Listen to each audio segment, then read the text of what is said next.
Lastly, mindset. On a very, very specific thing. Because you could talk mindset, and you do on your channel, and will be hopefully more in the future. Yeah. Folks like to hear from that sort of thing. I have a specific mindset series of questions, and it's about what kind of mindset, what kinds of mindsets are good or very not good to take into 3 specific timelines into your combat training. And this almost certainly can apply to anything in fitness generally.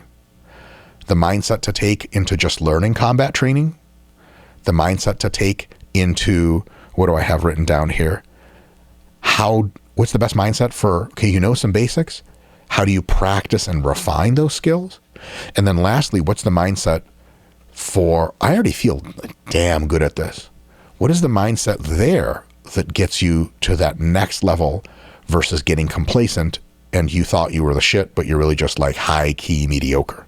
So first question to you, DJ, is what are some good mindset places in the universe of your mind to occupy when you're entering in to combat instruction for the first time? This is how you operate a pistol. This is how you operate a rifle. This is how you try to choke a dude to death. This is how you strike. This is how you run around.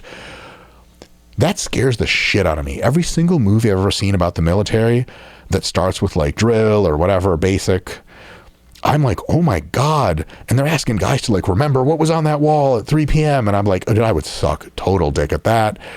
It just seems like, what kind of mindset can you possibly bring into there short of just like wide-eyed shock and just don't fuck up and do what everyone else is doing? Being a professional student. What does that look like to you?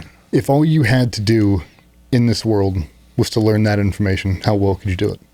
There's nothing else drawing bandwidth, no wives, no kids, no mortgage, none of that. If you just had to sit down and retain all this information in a digestible format, how well could you do it? Pretty damn well. And if you just focus on being a really good student, understanding all the concepts, you can put your own polish on them as you're retaining the information. And then over years of doing that, you can kind of pick and piece out things that don't apply to you, that are thoughts and theories, and that guy's never really done. It's not really a thing. It's more just a training artificiality. They're trying to compound on top of this to create duress or stress or whatever it's going to be. But the professional student mentality never, in my opinion, never goes out of style. If you're a white belt forever, that's one of the best mentalities. There's always room to grow. There's always room to learn. There's always people inside of this room that are better than me at something, and I'm trying to download your information, upload it into me. Yes. And if you maintain humble, keep your eyes and ears open, you can absorb some significant pearls of wisdom by just sitting in a room with high-level people. Yes. So it's your first little bit of combat training. You have nothing to prove because there's nothing to prove because you're nothing yet. You don't know anything. You know shit. They're not trying to evaluate some kind of deep underlying worth. Like, yeah, man, Johnson picked that drill up real quick, but fucking Emmers over here sucked at it. Like, nobody gives a fuck. You're both nothing, and one of you is nothing plus 0.1% point. Yep. Just be a sponge. Yeah. And what not so great opposite of that mindset things have you seen really hamper people's ability to open up to new knowledge? When I was with this is how we did it. When I was with this unit, this is what we did. Oh, shit. When I was with this team, this is what we did. Well, this is what so-and-so says. Shut the fuck up. Nobody cares. People always ask me that. They're like, hey, I'm going to try to join the Ranger Regiment. I'm going to try out for this SWAT team. Can I come to a CQB one-on-one school with you? No. Like, why? They don't give a shit what I'm saying. They shouldn't. Whatever they do, they're going to teach you the exact way they want to do it. And once you understand exactly what they want, we can polish from there. But the initial install, that is on them. The last thing I would ever want is a guy to come through selection and training. Like, well, when I was in Biloxi, Mississippi SWAT, this is the way we did our entries. I don't give a shit. I don't ever want to hear that ever again. It doesn't matter. That's not what we're doing right now. You want to call audibles, do it on your weekends you're playing airsoft with your kids. Don't do that shit here. Right? Like, a lot of people have that. They have some prior background, some prior experience, and a lot of that is good when you become more of a finished article. Now you can draw on that experience, but you're not promoting it during the upload phase. Right now, I don't need to hear about what you already know. Yep. You know nothing. I'm teaching you everything. If you have some closet skill like, hey, we're teaching you combatives. I don't care if you're a brown belt in Brazilian Jiu-Jitsu. Right now, we're not talking about that. Yeah. Right now, this is what we're doing. We want to see how you how you adopt these policies, these procedures, this training. Should be easy for you, so shut up and do it. It should be easy, right? And then when we get later on in training, you want to break out some of that and break out some of that. Sure. But right now, let's just upload our own information. What about folks that come in either too lackadaisical and they're like, yeah, I'm a sponge, but it should happen by just accident, or guys that are too neurotic and detail focused and like, I don't know if I can disassemble and reassemble my weapon quickly enough. Like, dude, you already, like, what the hell is wrong with you? Just go to sleep now. Have you seen the two sides of that coin? Yeah. What is the happy medium there? The happy medium is guys who aren't afraid to make mistakes, but are in fear of making the same mistake twice. Like, they're not afraid to hang it out there and get it cut off. They just don't want to keep making the same mistake over and over. And more often than not, the smartest guys in the room are the worst at doing the actual job. Like the guys that went to MIT, we've had a bunch of those guys. They suck at CQB. They're too analytical. They're not athletes. No, but they're so smart that they're processing so much information except for the alligator closest to the boat. Mm-hmm. Right now, they look out and they see all of these threats. And math problems are going off in their head, and it's like, I just need for you to move. Just take a step. Let it naturally unfold. Like right now, you're too intelligent and you're making this complex problem so much more complicated than it needs to be. And we see that with everybody else. People that are so analytical, they can't overlay the reality on top of it.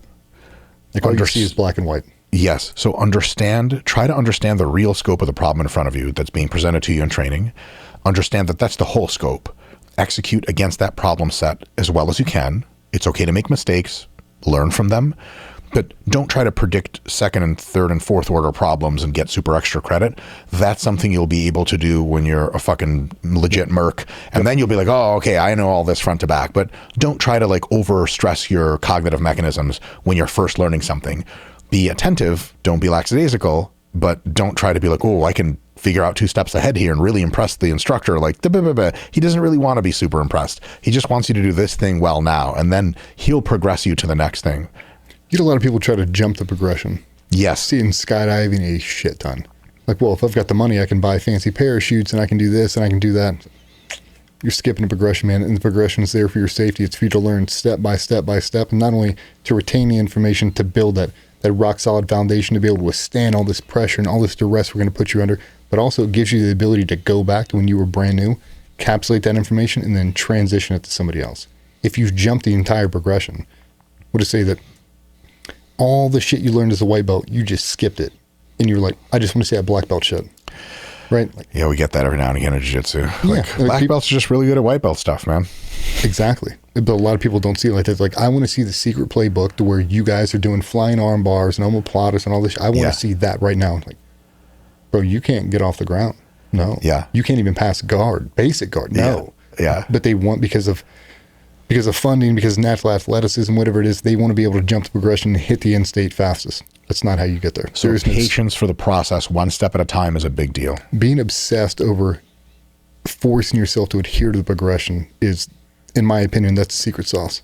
People that want to stay a white belt for 25 years, they progress much, much better, and they become much better instructors. Like, they don't have any ego in it. It's like, I'm a student the entire time. Every class I ever go to, I learn so much more because I'm watching all of these people move through time and space, different body types, different learning procedures, everything. So if you're a student the entire time, I upload so much more information than you do. Yeah. When you're already in the groove and you know some things, and maybe some of that training comes down to you now, it's not just being instructed to you. You're expected to train yourself up by yourself, or the training is a bit more advanced. Maybe you are in the process of special forces development where you get to choose kind of, there's a term for this that no doubt you know, like where you're going to specialize, sort of. What is a really good mindset to bring to that other than just the white belt mindset over again? Are there any specific nuances you've noticed with people's preconceived notions from their already being trained up decently, hampering them? Or what's the best way to get through that intermediate phase of your abilities? You have 2 things going for you. One is you already feel like you know some shit on your good days. On your bad days, you're like, I don't know anything at all. And these guys expect me to be able to wheel and deal right off day one. How do you deal with that? What's the best way to go about it? And what's some ways to go about it that you've seen really break people down and get in their way? I've seen a lot of people that feel entitled because they're naturally good or because you've been around for a couple years and you think you should know it. So we'll say you got a guy that's been on a SEAL team for 5 years. He's right in that middle of the road. He's good. He's not great. He's experienced, but not a super experienced guy. And now he wants to take on a new skill set. We'll say wants to go to sniper school. Mm-hmm. And he doesn't do well. He's struggling the entire time, and it really fucks with him because he's been naturally good his whole life.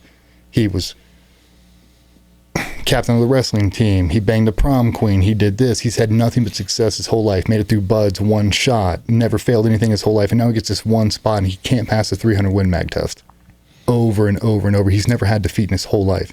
And he can't wrap his head around, you need to just really sit down and isolate and obsess over this craft and not look at the entire picture right now. We need to bring this thing into the micro and just obsess right now. And same as white belt.